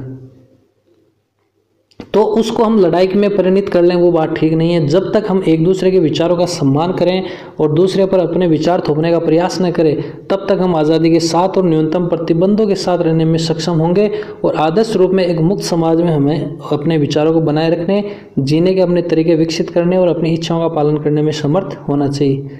भाई जैसे मान लो मैं किसी चीज़ का समर्थक हूँ, तो मैं दूसरे के ऊपर दबाव नहीं डाल सकता कि आप भी इसको पसंद करो। जैसे मुझे अमिताभ बच्चन की फिल्में अच्छी लगती हैं, तो मैं दूसरे को थोड़ी फोर्स कर सकता हूँ। दूसरे को मान लो अक्षय कुमार की अच्छी लगती हैं, तो वो अमिताभ की क्यों देखेगा। यानी हम अपने विचार दूसरे पर थोपने का प्रयास नहीं करेंगे, तब तक ये स्वतंत्रता बरकरार रख सकती है। लेकिन ऐसे समाज के निर्माण के लिए भी कुछ प्रतिबंधों की आवश्यकता होती है। कम से कम ये जरूरी होता है कि हम अपने विचार, विश्वास और मत के अंतरों को स्वीकार करने के लिए तैयार रहें। कभी कभी हमें लग सकता है कि हमारी प्रबल आस्थाओं के लिए जरूरी है कि हम उन सब का विरोध करें जो हमारे विचारों को खारिज करते हैं या हमसे अलग राय रखते हैं। कई बार ऐसे आता है विचार मन में कि यार ये मेरे से सहमत नहीं है, ये इसका कुछ करना पड़ेगा, हर बात में टांग अड़ाता रहता है। तो हमें कुछ विचार या जीवन शैली अस्वीकार्य, अवांछित लग सकते हैं। ऐसी स्थिति में कुछ ऐसे कानूनी और राजनीतिक प्रतिबंध होने चाहिए जिनसे ये सुनिश्चित हो सके कि एक समूह के विचारों को दूसरे पर आरोपित किए बिना आपसी अंतरों पर चर्चा और वाद विवाद हो सके। भाई वाद विवाद से कोई अच्छी चीज़ है वो निकल कर सामने आएगी। दोनों प्रतिद्वंदी है जो भी आपस में वाद विवाद करेंगे तो अच्छी चीज़ वाद विवाद और फिर संवाद। बदतर स्थिति में किसी के विचारों से एकरूप हो जाने के लिए बाध्य किया जा सकता है। ऐसी स्थिति में अपनी स्वतंत्रता को बचाने के लिए कानून के संरक्षण की और भी ज़्यादा जरूरत होती है। तो इसीलिए क्या है, कानून बनाया गया है। हालांकि महत्वपूर्ण सवाल यह पहचानना है कि स्वतंत्रता पर कौन से प्रतिबंध आवश्यक और औचित्यपूर्ण है, कौन से नहीं, कौन सी सत्ता औचित्यपूर्ण यह कह सकती है कि क्या किया जा सकता है और क्या नहीं, और क्या हमारे जीवन के कुछ क्षेत्र हैं जिनके सभी प्रतिबंधों से मुक्त छोड़ देना चाहिए। ये सभी गुत्थियां हैं वो अनसुलझी है। अगर ऐसा तो कोई क्षेत्र है ही नहीं जिसमें बिना प्रतिबंध के क्या है सबको खुला छोड़ दिया जाए। किसी की सेवा भावी है उसमें आप खुला छोड़ सकते हो, माता पिता की सेवा करनी है, जीव जंतुओं की सेवा करनी है, समाज की सेवा करनी है, उसमें कोई प्रतिबंध आपके ऊपर नहीं है। बाकी ऐसा कोई क्षेत्र नहीं होगा जिसमें कोई प्रतिबंध ना हो। और यहाँ एक नेताजी सुभाष चंद्र बोस के भी स्वतंत्रता संबंधी विचार आते हैं। तो उन्होंने स्वतंत्रता के संबंध में ये कहा है कि मेरी ऐसी सर्वांगीण स्वतंत्रता जो व्यक्ति और समाज की हो, अमीर और गरीब की हो, स्त्री और पुरुष की हो, सभी लोगों और सभी वर्गों की है। इस स्वतंत्रता का मतलब न केवल राजनीतिक गुलामी से मुक्ति होना है, बल्कि संपत्ति का समान बंटवारा, जातिगत अवरोधों और सामाजिक असमानताओं का अंत तथा सांप्रदायिकता और धार्मिक असहिष्णुता का सर्वनाश भी होगा। यह आदर्श व्यवहार कुशल स्त्री पुरुषों को स्वप्न सरीखा लग सकता है, लेकिन यही आदर्श आत्मा की भूख मिटा सकता है। तो ये लाहौर में छात्र सम्मेलन में दिया था इन्होंने भाषण। तो इन्होंने जो बताया वो ये बताया कि सब में क्या है, जो आर्थिक असमानता है वो मिट जाए, जो जातिगत भेदभाव है वो मिट जाए, ठीक है, और जो समाज है वो सब पूरे क्या है असमानता है उसमें क्या है दूर हो जाए। स्त्री पुरुष है वो सब क्या है, एक कंधे से कंधा मिलाकर काम करे, वही क्या है, सच्ची स्वतंत्रता है। हानि सिद्धांत। तो इस सवाल का संतोषजनक जवाब देने के लिए हमें प्रतिबंध, सीमा आरोपित करने की क्षमता और उसके परिणामों से जुड़े मुद्दे को देखना होगा। हमें एक और मुद्दे पर ध्यान देना होगा जिसे जॉन स्टुअर्ट मिल ने अपने निबंध, ये इंपॉर्टेंट बुक है जेएस मिल की ऑन लिबर्टी में बहुत प्रभावपूर्ण तरीके से उठाया है। राजनीतिक सिद्धांत की विमर्श में इसे हानि सिद्धांत कहा जाता है। तो आइए मिल के कथन को उसी के शब्दों में पढ़ें और समझने का प्रयास करें। तो देखो, इससे पहले हम एक अवधारणा देखते हैं, उदारवाद। उदारवाद मतलब लिबरलिज्म, और लिबरलिज्म जो शब्द है उसकी उत्पत्ति भी किससे हुई है, लाइबर से। लाइबर का मतलब क्या है, स्वतंत्रता। तो उदारवाद मुख्य रूप से किससे जुड़ा हुआ है, स्वतंत्रता से जुड़ा हुआ है। यानी उदारवाद क्या कहता है कि व्यक्ति को क्या दो, ज्यादा से ज्यादा स्वतंत्रता दो, यानी बिना बंधनों की, बंधन रहित स्वतंत्रता होनी चाहिए, उदारवाद कहते हैं। तो देखो, उदारवाद को समझते हैं, जब हम कहते हैं कि उसके माता पिता बड़े उदार हैं, तब हम अक्सर ये कहना चाहते हैं कि वे बड़े सहनशील हैं। उदार का मतलब एक तरह से अलग अलग परिस्थितियों में लिया जाता है। एक तो दानशीलता के मामले में उदार है, बच्चों को घूमने फिरने की आजादी उसमें उदार है, यानी अलग अलग प्रकार। तो माता पिता बड़े उदार है मतलब सहनशील है हर चीज में। एक राजनीतिक विचारधारा के रूप में उदारवाद को सहनशीलता के मूल्य के साथ जोड़कर देखा जाता है। यानी उदारवाद और सहनशीलता एक दूसरे के पर्याय है। यानी उदार है इसका मतलब वो क्या है, सहनशील है, सहन करने की क्षमता है उसमें। उदारवादी चाहे किसी व्यक्ति से असहमत हो तब भी वे उसके विचार और विश्वास रखने और व्यक्त करने के अधिकार का पक्ष लेते हैं। यानी ये कहते हैं कि ठीक है, मैं तुम्हारी बात से असहमत हूं, लेकिन फिर भी तुम्हें अपने विचार अभिव्यक्त करने के क्या है, अधिकार है। यहाँ अगर मील की भी बात करें हम, तो मील महोदय भी यही कहते हैं कि बहुमत चाहे एक तरफ हो और अकेला व्यक्ति एक तरफ हो, फिर भी उस व्यक्ति को क्या है, आप विचार व्यक्त करने से नहीं रोक सकते। क्या पता वो विचार पूरी दुनिया के लिए एक तरह से रामबाण सिद्ध हो। तो ये चीज ये कहते हैं कि अभिव्यक्ति करने की क्या है, आजादी है, लेकिन उदारवाद इतना भर नहीं है, और न ही उदारवाद एकमात्र आधुनिक विचारधारा है जो सहिष्णुता का समर्थन करती है। यानी एकमात्र नहीं है विचारधारा, और भी कई विचारधारा हैं। आधुनिक उदारवाद की विशेषता यह है कि इसमें केंद्र बिंदु क्या है, व्यक्ति है। भाई व्यक्ति केंद्र बिंदु लेकर चली हुई है उदारवाद की, व्यक्ति की आजादी है वो ज्यादा इंपॉर्टेंट है। उदारवाद के लिए परिवार, समाज या समुदाय जैसी इकाइयों का अपने आप में कोई महत्व नहीं है। उनके लिए इन इकाइयों का महत्व तभी है जब व्यक्ति इन्हें महत्व दे। यानी जब व्यक्ति अच्छा है तो वो उन सब चीजों को अच्छा कर देगा। व्यक्ति आजाद होगा तो वो इन सब चीजों को क्या अपने अनुसार क्या कर देगा, सेट कर देगा। उदाहरण के लिए देखें, उदारवादी कहते हैं कि किसी से विवाह करने का निर्णय व्यक्ति को लेना चाहिए, परिवार, जाति या समुदाय को नहीं। उदारवादी व्यक्तिगत स्वतंत्रता को समानता जैसे अन्य मूल्यों से अधिक वरीयता देते हैं। इनका यह मानना है कि सबसे पहले स्वतंत्रता होनी चाहिए, बाकी समानता है, न्याय है, नागरिकता है, पंथ निरपेक्षता, ये सारे विचार बाद के हैं। सबसे पहले क्या है, स्वतंत्रता है, और स्वतंत्रता के बिना समानता बेकार है। वे आमतौर पर राजनीतिक सत्ता को भी संदेह की नजर से देखते हैं। वो इसलिए देखते हैं क्योंकि राजनीतिक जो सत्ता है वो कानून बनाती है, और कानून बनाती है तो कानूनों से क्या होते हैं, व्यक्ति की स्वतंत्रता का हनन होता है। ऐतिहासिक रूप से उदारवाद ने मुक्त बाजार और राज्य की न्यूनतम भूमिका पक्ष लिया है। यानी लेसेज फेयर नीति का समर्थन करती है उदारवाद। लेसेज फेयर ये वर्ड आता है, यानी राज्य की न्यूनतम भूमिका, राज्य कम से कम कार्य करे, लेसेज फेयर, और व्यक्ति के जो व्यक्तिगत मामले हैं उनमें दखल ना दे। लेकिन अब देखो, उदारवादी धीरे धीरे कल्याणकारी राज्य की तरफ अग्रसर हो रहे हैं, और वे मानते हैं कि सामाजिक और आर्थिक असमताओं को कम करने वाले उपायों की भी क्या है, जरूरत है। अब उदारवाद धीरे धीरे क्या है, अपने मूल ढांचे से हट रहा है। तो ये सारी बातें हैं वो उदारवाद से संबंधित है। तो ये लेसेज फेयर की नीति एक तो कि राज्य को है, राज्य को सिर्फ बाजार व्यवस्था जो वो ही काम संभालने चाहिए जो लोगों के बस की बात नहीं है। न्यूनतम कार्य करने चाहिए, जैसे सुरक्षा से संबंधित कार्य है वो करने चाहिए, उदारवाद ये कहता है। और यहाँ अगर ये बात करें विवाह करने का निर्णय, तो अपन जैसे समाज में जिसमें रहते हैं वहाँ निर्णय ये किसके द्वारा लिया जाता है? वहाँ लिया जाता है परिवार के द्वारा, या एक कहें किसी जाति भाई एक इस जाति में उस जाति में नहीं करना है। तो ये सारी चीजें इसमें है। आजकल तो ये चीजें हट गई है, अभी तो उदारवाद ही चल रहा है। अभी का वर्तमान आने वाले 5-7 साल में उदारवाद एकदम पनप जाएगा, कोई किसी से नहीं पूछेगा। तो यहाँ जेस मिल की बात कर लेते हैं। सिद्धांत यह है कि किसी के कार्य करने की स्वतंत्रता में व्यक्तिगत या सामूहिक रूप से हस्तक्षेप करने का इकलौता लक्ष्य क्या है? आत्मरक्षा है। भाई आप किसी के कार्यों में हस्तक्षेप कर सकते हो कब?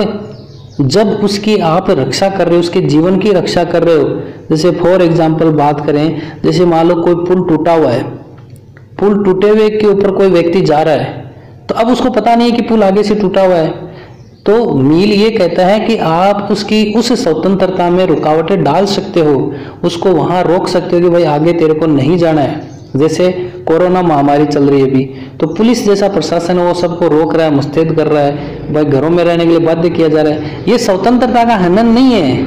मील ये कहता है कि ऐसी स्वतंत्रता का हनन किया जा सकता है जिसमें किसी की रक्षा की जा रही हो।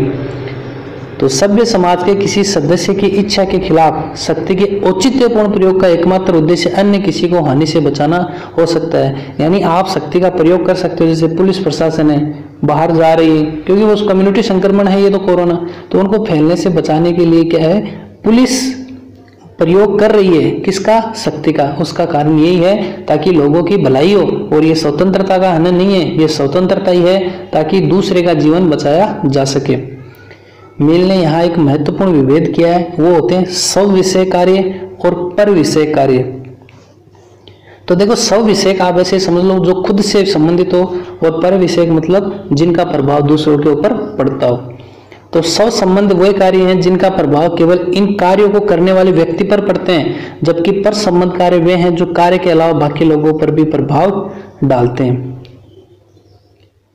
मिल का तर्क है कि स्व संबंध कार्यों और निर्णयों के मामले में किसी बाहरी सत्ता को कोई हस्तक्षेप की जरूरत नहीं है।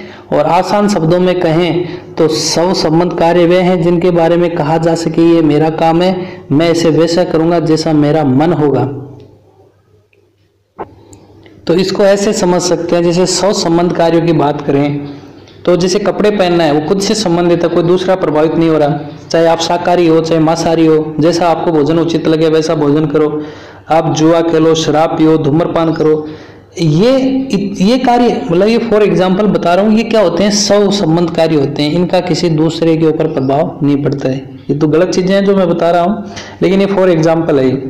यानी इन चीजों में राज्य को हस्तक्षेप नहीं करना चाहिए। जैसे गवर्नमेंट है शराब की दुकानें खोल रही है, भाई जो पीने वाला है वो पिएगा, राज्य इसमें हस्तक्षेप नहीं करेगी, क्योंकि जिसका जैसा मन होगा वो वैसा ही काम करेगा। और पर विषय कार्य या अगर ये आपके ऊपर असर नहीं डालते हैं तो इससे आपको क्या मतलब है?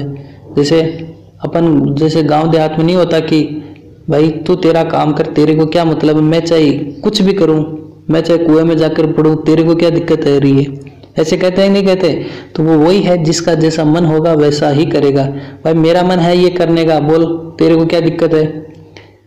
और इसके विपरीत ऐसे कार्य जो दूसरों पर असर डालते हैं, जिनसे बाकी लोगों को कुछ हानि हो सकती है, बाहरी प्रतिबंध लगाए जा सकते हैं। और दूसरे शब्दों में पर संबंध कार्य वे हैं जिनके बारे में कहा जा सके कि अगर तुम्हारी गतिविधियों से मुझे कुछ नुकसान होता है तो किसी न किसी बाहरी सत्ता को चाहिए कि मुझे इन नुकसानों से बचाए। और स्वतंत्रता से जुड़े मामलों में राज्य किसी व्यक्ति को ऐसे कार्य से रोक सकता है जो किसी अन्य को नुकसान पहुंचा सकता है। जैसे यातायात के नियमों का उल्लंघन करना, क्योंकि अगर वो यातायात के नियमों का उल्लंघन करेगा तो दूसरों को भी मारेगा, रॉन्ग साइड से चलेगा तो दूसरों को मारेगा।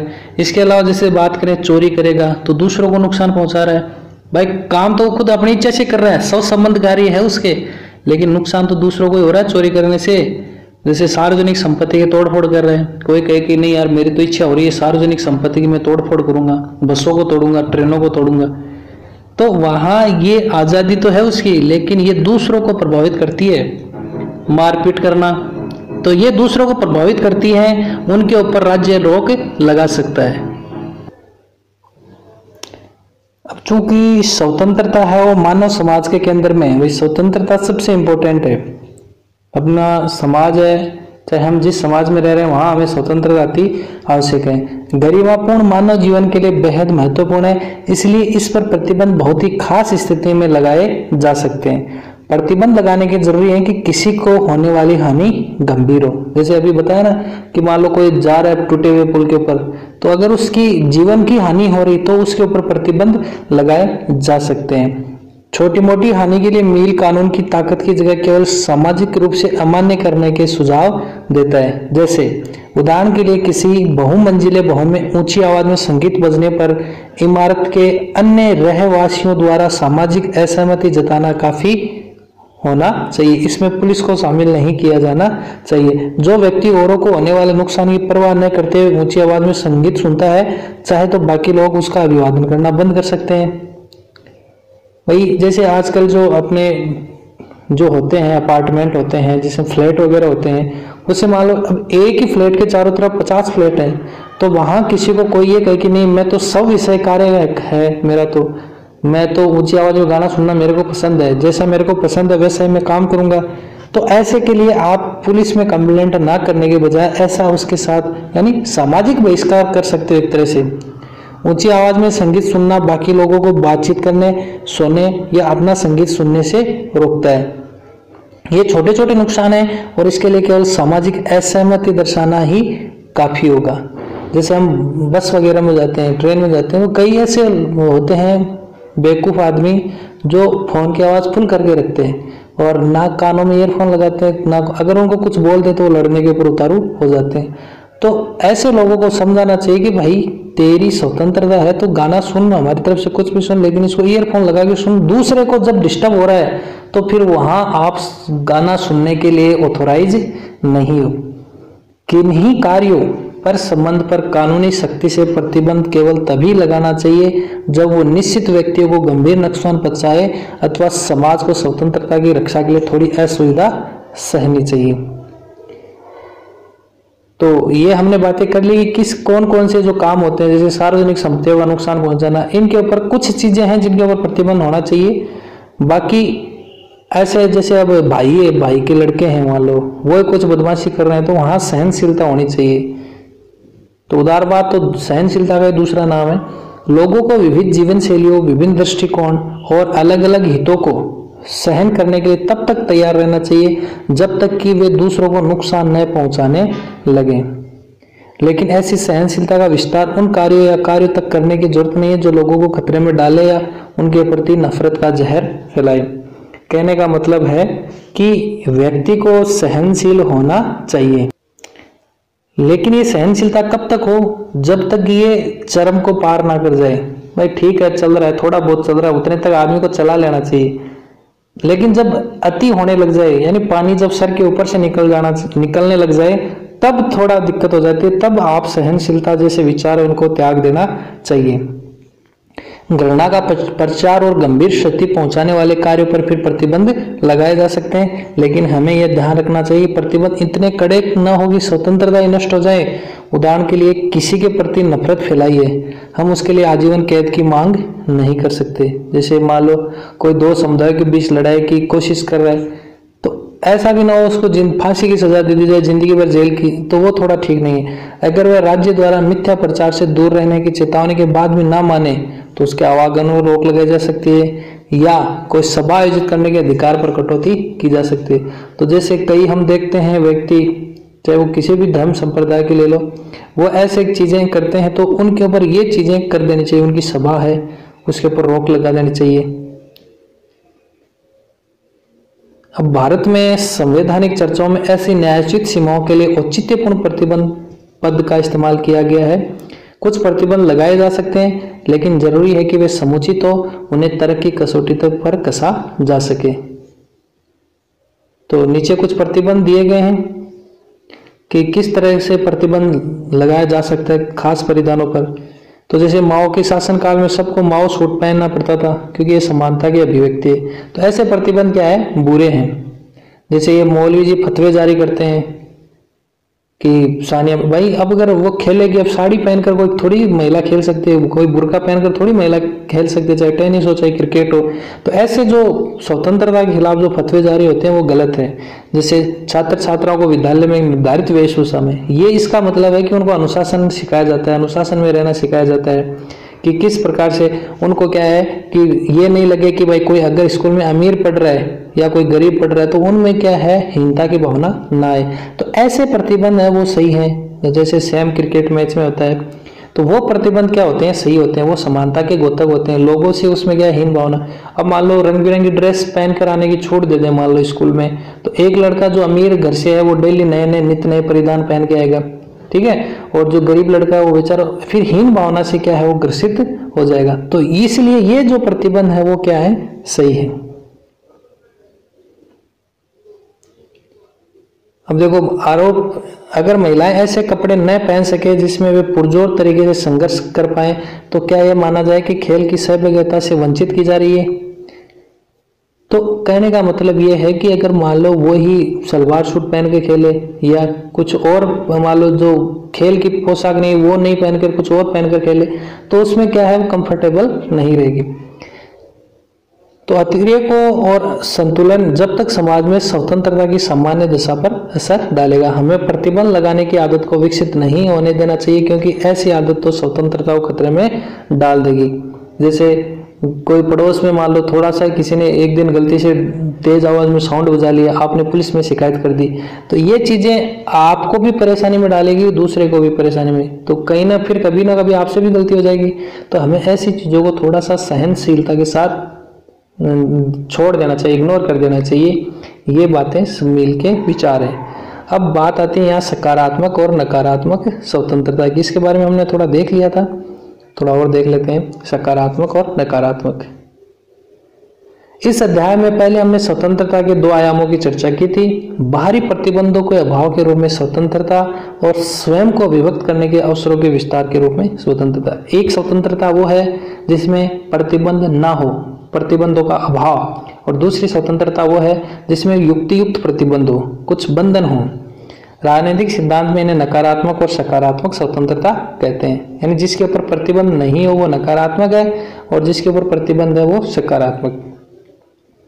नकारात्मक उस क्षेत्र को पहचानने और बचाने का प्रयास करती है जिसमें व्यक्ति अनुलग्नीय हो, जिसमें वह जो होना बनना या करना चाहे हो सके, बन सके और कर सके, यानी खुली छूट है उसको। ये एक ऐसा क्षेत्र होगा जिसमें बाहरी सत्ता का हस्तक्षेप नहीं होता है। भाई बिना प्रतिबंध की स्वतंत्रता है, मतलब किसी का कोई हस्तक्षेप नहीं है। ये छोटा सा पवित्र क्षेत्र है जिसमें व्यक्ति कुछ भी करे लेकिन उसमें हस्तक्षेप नहीं किया जाता है। हस्तक्षेप के इस छोटे से क्षेत्र का होना इस बात की स्वीकृति है कि मानव प्रकृति और मानव गरिमा को एक ऐसे क्षेत्र की आवश्यकता है जिसमें व्यक्ति दूसरों से अबाधित रूप से व्यवहार कर सके। और यह क्षेत्र कितना बड़ा होना चाहिए, इसमें क्या क्या शामिल होना चाहिए, ये वाद विवाद के विषय है। देखो, और क्या बने रहेंगे, क्योंकि हस्तक्षेप का क्षेत्र जितना बड़ा होगा स्वतंत्रता उतनी ही अधिक होगी। यानी एकदम से ही पूरी छूट, यानी उतनी ज्यादा स्वतंत्रता। तो अब कितना बड़ा ये क्षेत्र होना चाहिए हमेशा वाद विवाद का विषय ही रहा है, क्योंकि कुछ जगह तो प्रतिबंध आवश्यक है ही है। हम जो मानने की जरूरत है वह यह है कि नकारात्मक स्वतंत्रता की परंपरा व्यक्ति के लिए एक ऐसे दायरे की बात करती है जो अनुलग्नीय हो, जिसमें व्यक्ति स्वयं को व्यक्त कर सके। अगर ये क्षेत्र बहुत छोटा है तो मानव गरिमा में कटौती होती है। भाई अगर क्षेत्र छोटा होगा तो स्वतंत्रता कम है, अगर असीमित क्षेत्र है तो स्वतंत्रता भी क्या हो जाएगी, असीमित। मिसाल के तौर पर ऐसे दायरों को चिन्हित करने के लिए सवाल पूछा जा सकता है, जैसे विद्यालय, खेल का मैदान और कार्यालय जैसी विभिन्न परिस्थितियों में पहनावे का चयन क्या है। ऐसा मामला है जो अहस्तक्षेप के लघुत्तम क्षेत्र में आता है, और क्या इसलिए यह ऐसा चयन है जिसमें कोई बाहरी सत्ता दखल नहीं दे सकती। यह एक ऐसा मामला है क्या धार्मिक क्या जिसमें राज्य धार्मिक सत्ता आईसीसी या सीबीएसई जैसी कोई संस्था भी हस्तक्षेप कर सकती है। नकारात्मक स्वतंत्रता का अर्थ यह होता है, तर्क यह होता है कि वह कौन सा क्षेत्र है जिसका स्वामी मैं हूं। बस वो क्षेत्र आपको ढूंढना है जिसका स्वामी सिर्फ और सिर्फ आप हो, उसी क्षेत्र में आपकी दादागिरी चल सकती है। नकारात्मक स्वतंत्रता का तर्क यह स्पष्ट करता है कि व्यक्ति क्या करने से मुक्त है। इसका उलट सकारात्मक स्वतंत्रता की तरह कुछ करने की स्वतंत्रता, सब कुछ नहीं, कुछ के विचार की व्याख्या से जुड़े हैं। तो ये तर्क इस सवाल के जवाब में आते हैं, मुझ पर शासन कौन करता है। इस प्रश्न का उत्तर है कि मैं स्वयं पर ही शासन करता हूँ। भाई मैं स्वतंत्र हूँ, आज़ाद हूँ, मेरे को क्या करना है ये मेरा मन आदेश देगा। सकारात्मक स्वतंत्रता के विमर्श की एक लंबी परंपरा जिसमें Rousseau, Hegel, Marx, Gandhi, Arvind और इन विचारकों से प्रेरणा लेने वालों के रूप में देखा जा सकता है। इन परंपरा का सरोकार व्यक्ति और समाज के संबंधों की प्रकृति और स्थिति में है और यह परंपरा इन संबंधों को इस तरह सुधारना चाहती है कि किसी व्यक्ति के व्यक्तित्व के विकास में कम से कम अवरोध रहे। भाई इनका कहने का मतलब ये है कि व्यक्ति अपने व्यक्तित्व का संपूर्ण विकास कर सके बिना किसी बाधा के। व्यक्ति एक पुष्प की तरह है, जब मिट्टी उपजाऊ होगी, सूरज की रोशनी होगी, पर्याप्त पानी होगा और नियमित देखभाल होगी तभी वह खिल पाएगा। अगर ये सारी चीज़ें नहीं होगी, कहने का मतलब अगर स्वतंत्रता जैसी चीज़ें नहीं होंगी तो व्यक्ति अपना जो सर्वांगीण विकास है वो कभी नहीं कर पाएगा। व्यक्ति को अपनी क्षमताओं का विकास करने के लिए बौद्धिक, राजनीतिक एवं सामाजिक जगत में समर्थकारी सकारात्मक परिस्थितियों का जो स्थितियां उनका लाभ मिलना ही चाहिए। इसका अर्थ यह है कि व्यक्ति गरीब अथवा बेरोजगार के कारण अवरुद्ध ना हो। अगर ऐसा हुआ तो फिर गरीब है वो गरीब ही रह जाएगा, जो बेरोजगार है वो बेरोजगार ही रह जाएगा और अपनी आवश्यकताओं की पूर्ति के लिए उसके पर्याप्त भौतिक साधन होने चाहिए। उसके पास निर्णय निर्माण की प्रक्रिया में भाग लेने का अवसर भी होना चाहिए, जिससे कि बनने वाले कानूनों में उसकी इच्छा की झलक हो या कम से कम उसकी प्राथमिकताओं को ध्यान में लिया जाए। जैसे फॉर एग्जाम्पल बात करें, अभी सबको वोट देने का अधिकार है तो सभी वोट देते हैं, जिससे क्या है जो प्रतिनिधि वो चुनकर संसद में जाते हैं या विधानसभा में जाते हैं। तो इसका मतलब प्रत्येक व्यक्ति का कुछ ना कुछ हिस्सा है, वो ही कानून बना रहे हैं। तो यानी सबको जो कानून बन रहे हैं उसमें अपनी झलक मिलती है। भाई अपना ही आदमी है जो कानून बना रहा है, इसका मतलब हम ही बना रहे हैं। सबसे पहले तो अपने बुद्धि विवेक के विकास के लिए शिक्षा और अच्छा जीवन जीने के लिए जरूरी अन्य अवसरों तक व्यक्ति की पहुंच होनी चाहिए, जैसे रोटी, कपड़ा, मकान प्लस शिक्षा। वह शिक्षा ही एक ऐसा माध्यम है अभी जिसके माध्यम से व्यक्ति अपना जीवन सुधार सकता है। सकारात्मक स्वतंत्रता के पक्षधरों का मानना है कि व्यक्ति केवल समाज में ही स्वतंत्र हो सकता है, समाज से बाहर नहीं। इसलिए वह इस समाज को ऐसा बनाने का प्रयास करते हैं जो व्यक्ति के विकास का रास्ता साफ करे। मनुष्य अपना विकास है वो समाज में कर सकता है, समाज में सारी चीज़ें सीख सकता है। अगर जंगल में किसी व्यक्ति को छोड़ दिया जाए तो जंगली हो जाएगा, वैसा ही हो जाएगा उसका व्यवहार है और है। तो समाज में क्या अपना विकास कर सकता है। तो समाज को ऐसा बनाया जाए जो व्यक्ति के विकास में बाधक ना बने, व्यक्ति के विकास में सहायक बने। दूसरी ओर नकारात्मक स्वतंत्रता का सरोकार अहस्तक्षेप के अनुलग्नीय क्षेत्र से है और इस क्षेत्र से बाहर समाज की स्थितियों से नहीं। नकारात्मक स्वतंत्रता है वो हस्तक्षेप के इस छोटे क्षेत्र का अधिक से अधिक विस्तार करना चाहेगी कि भाई हस्तक्षेप है वो नाम मात्र का भी नहीं होना चाहिए। हालांकि ऐसा करने में वह समाज के स्थायित्व को ध्यान में रखेगी। आमतौर पर दोनों तरह की स्वतंत्रताएं साथ साथ चलती है, एक दूसरे का समर्थन करती है। लेकिन ऐसा भी हो सकता है कि निरंकुश शासन सकारात्मक स्वतंत्रता के तर्कों का सहारा लेकर अपने शासन को न्यायोचित सिद्ध करने की कोशिश करे। कहने का मतलब है कि जो राजतंत्र होगा, जो राजा होगा, जो निरंकुश होगा, वो क्या करेगा, ऐसे ऐसे कानून बना देगा कि भाई ये सकारात्मक स्वतंत्रता के लिए मैं कानून बना रहा हूँ, और लोगों को एक तरह से क्या कर देगा, उनकी स्वतंत्रता पूरी हड़प लेगा। तो ये थोड़ा सा दोनों में क्या विरोधाभास है, दोनों ही बिना एक दूसरे के सहारे के नहीं चल पाएंगी। तो अब बात करते हैं अभिव्यक्ति की स्वतंत्रता। भारतीय संविधान की बात करें तो आर्टिकल नंबर 21 में ये दे रखी है, 21 का अभिव्यक्ति की स्वतंत्रता का मुद्दा हस्तक्षेप के लघुत्तम क्षेत्र से जुड़ा है, यानी इसका एक छोटा सा क्षेत्र है। आज़ादी में भी सबसे पहले कौन सी एक भाग मान लो, आज़ादी में भी बोलने की आज़ादी। जेएस मिल ने सबल तर्क रखे हैं कि अभिव्यक्ति की स्वतंत्रता पर प्रतिबंध नहीं होना चाहिए। ये चर्चा के लिए अच्छा प्रसंग है, इसके बारे में हमने पहले बात कर ली है। बहुत बार किसी पुस्तक, नाटक या फिल्म या किसी शोध पत्रिका के लेख पर प्रतिबंध लगाने की मांग उठती रहती है। कई बार होता है, जैसे हमने बात करी फिल्मों की, कि इस फिल्म की रिलीज पर प्रतिबंध लगाया जाए, किसी पुस्तक पर प्रतिबंध लगाया जाए। तो किसी पुस्तक पर प्रतिबंध लगाने की मांग को इस चर्चा के आलोक में देखा जाएगा। जैसे अभी तक हमने स्वतंत्रता का विकल्प निर्धारण के रूप में देखा, जहां सकारात्मक और नकारात्मक के बीच फर्क किया गया, जहां हमने स्वतंत्रता पर न्यायोचित सीमाएं लगाने की जरूरत को स्वीकार किया। भाई स्वतंत्रता पर कुछ प्रतिबंध लगाए जाने आवश्यक हैं, लेकिन साथ यह भी माना कि इन सीमाओं को उचित प्रक्रिया और महत्वपूर्ण नैतिक तर्कों के समर्थन की भी जरूरत है। अभिव्यक्ति की स्वतंत्रता एक बुनियादी मूल्य है और लोग इसको सीमित करना चाहते हैं। उनसे बचने के लिए समाज को कुछ असुविधाओं को सहन करने के लिए तैयार रहना चाहिए। तो यहाँ वाल्टेयर महोदय का जो कथन है, इम्पोर्टेंट कथन है, वो ये कहते हैं कि तुम जो कहते हो उसका मैं समर्थन नहीं करता। भाई मैं तुमसे बिल्कुल भी सहमत नहीं हूँ, लेकिन मैं मरते दम तक तुम्हारे कहने के अधिकार का बचाव करूँगा। तो ये क्या है? ये अभिव्यक्ति की स्वतंत्रता ही है।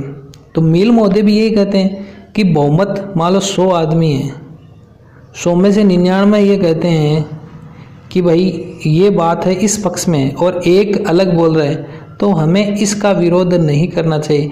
क्या पता ये एक व्यक्ति ऐसा विचार रख रहा हो जो आने वाली पीढ़ियों के लिए बड़ा ही महत्वपूर्ण साबित हो।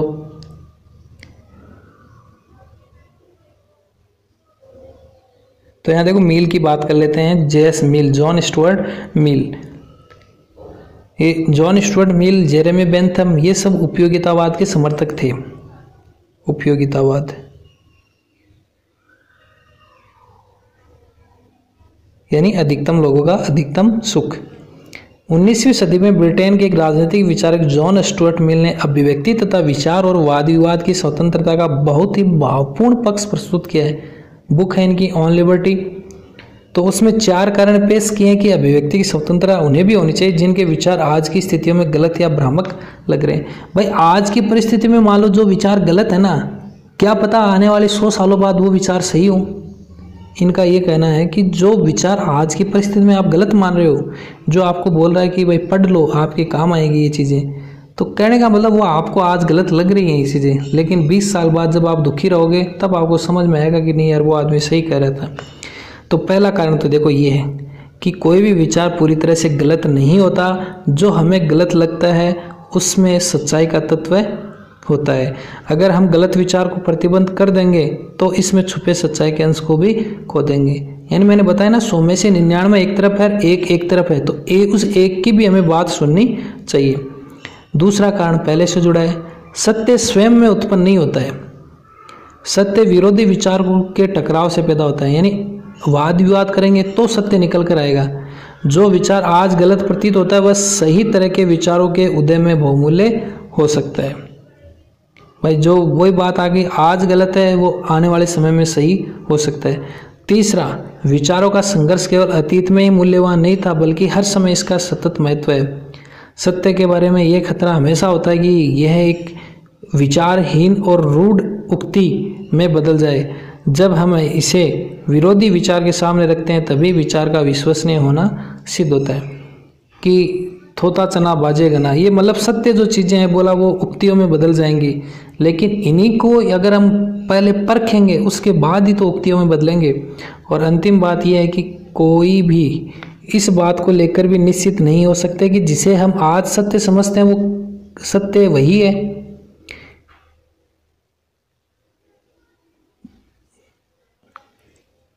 जब हम इस बात को लेकर भी निश्चित नहीं हो सकते कि जिसे हम सत्य समझते हैं वही सत्य है। कई बार जिन विचारों को पूरे समाज ने गलत समझा और दबाया था बाद में ही वो सत्य पाए गए।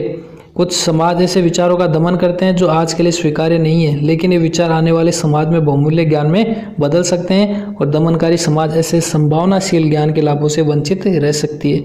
तो इन्होंने उदाहरण दिया था सुकरात का, ईसा मसीह का, कि ये ऐसे थे जो अपने ज्ञान के प्रभाव, उस समय इन्होंने जो चीज़ें गलत बताई वो वास्तव में क्या थी, गलत ही थी उस समय और लोगों को इनको लगा कि ये क्या है, गलत बोल रहे हैं, तो इनको ज्ञान के प्रचार के कारण यानी लोगों को अंधविश्वास से बाहर निकालने की सज़ा इन्होंने पाई और सुकरात को विषपान करवाया गया और ईसा मसीह भगवान को सूलियों के ऊपर लटकाया गया। तो इनके विचारों से क्या है, दुनिया वंचित रह गई। अब सुकरात को विषपान दे दिया, इसका मतलब उनके विचारों से दुनिया वंचित रह गई। तो कुछ वर्ष पहले एक फिल्म निर्माता दीपा मेहता काशी में विधवाओं पर एक फिल्म बनाना चाहती थी और यह फिल्म विधवाओं की व्यवस्था को लेकर खोजना चाहती थी, लेकिन राजनीति के एक हिस्से द्वारा इसका जबरदस्त विरोध हुआ और विरोधियों को लगता है कि इसमें भारत को बहुत बुरी तरीके से प्रस्तुत किया जाएगा। उन्हें यह भी लगता था कि यह फिल्म विदेशी दर्शकों की जरूरतों को पूरा करने के लिए बनाई जा रही है और इसमें प्राचीन नगर की बदनामी होगी कि भाई ये कुछ ऐसे थे जो जिन्होंने ये सोचा कि ये क्या है, भारत की बदनामी होगी, ऐसे करके इन्होंने ऐसा मतलब गोलमाल किया और इसका इतना विरोध किया पिक्चर का और फिल्म को बनने नहीं दिया और परिणाम स्वरूप फिल्म काशी में नहीं बनाई जा सकी। बाद में ये फिल्म क्या है कहीं और बनाएगी। इसी तरह ओब्रे मेमन की रामायण रिटोल्ड और सलमान रुश्दी की द सैटोनिक वर्सेस, सलमान रुश्दी की बुक है, समाज में कुछ हिस्सों में विरोध के बाद प्रतिबंधित कर दी गई। The last temptation of Christ नामक फिल्म और मी नाथुराम बोलते नामक नाटक भी अन्य समूहों द्वारा विरोध के बाद प्रतिबंधित कर दिए गए। इस तरह के प्रतिबंध आसान लेकिन अल्पकालीन समाधान है, क्योंकि ये तत्कालीन मांग को पूरा करते हैं, लेकिन समाज में स्वतंत्रता की दूरगामी संभावनाओं की दृष्टि से यह बहुत खतरनाक है। यानी आज जो चीज़ आप मान लो जिसको गलत बता के बंद कर देते हो, क्या पता वो भविष्य के लिए सही हो। जब हम एक प्रतिबंध लगाने लगते हैं तो प्रतिबंध लगाने की आदत विकसित हो जाती है। और ठीक है, इस फिल्म का विरोध हो रहा है, इसको बंद कर दो, तो समाज के सामने सच्चाई कैसे आएगी। लेकिन क्या इसका मतलब ये है कि प्रतिबंध कभी लगाया ही नहीं जानी चाहिए।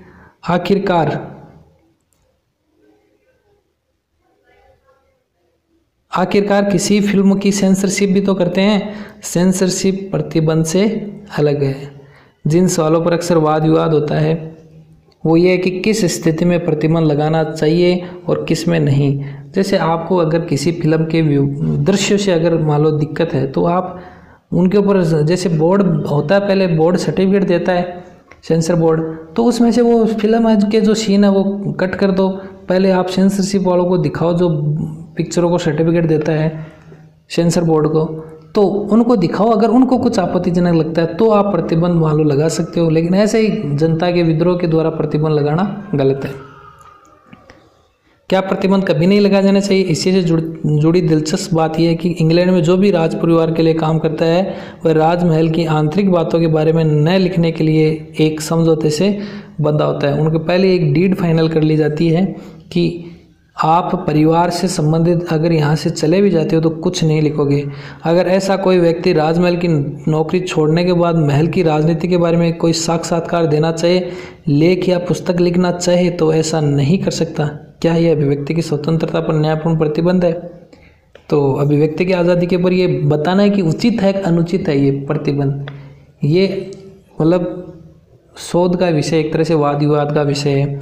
अलग अलग तरह की सीमाएं वजूद में हैं और हम पर विभिन्न स्थितियों में लागू होती है और इन प्रतिबंधों के बारे में सोचते समय हम यह महसूस करने की ज़रूरत है कि जब ये प्रतिबंध किसी संगठित सामाजिक, धार्मिक या राजनीतिक सत्ता या राज्य की शक्ति के बल पर लगाए जाते हैं तब ये हमारे स्वतंत्रता की कसौटी इस प्रकार करते हैं, स्वतंत्रता की कटौती इस प्रकार करते हैं कि उनके खिलाफ लड़ना मुश्किल हो जाता है।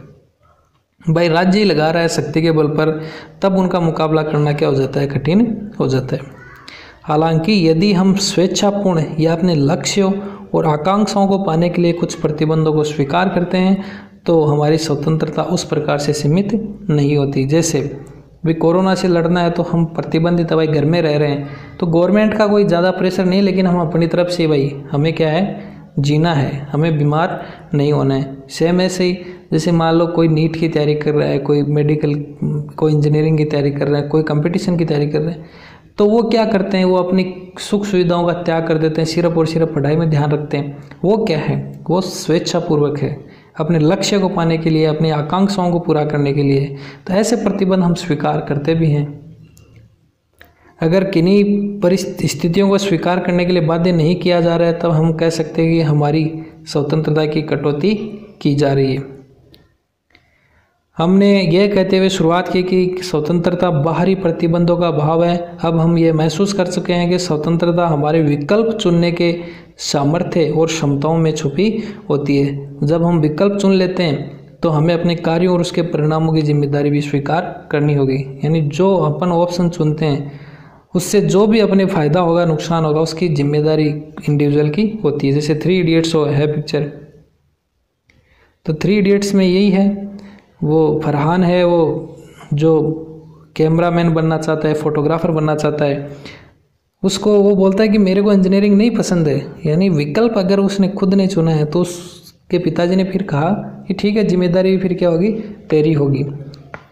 यानी उसने फिर बोल भी दिया कि भाई मैं अगर कम कमाऊंगा तो कम में संतुष्ट रह लूँगा।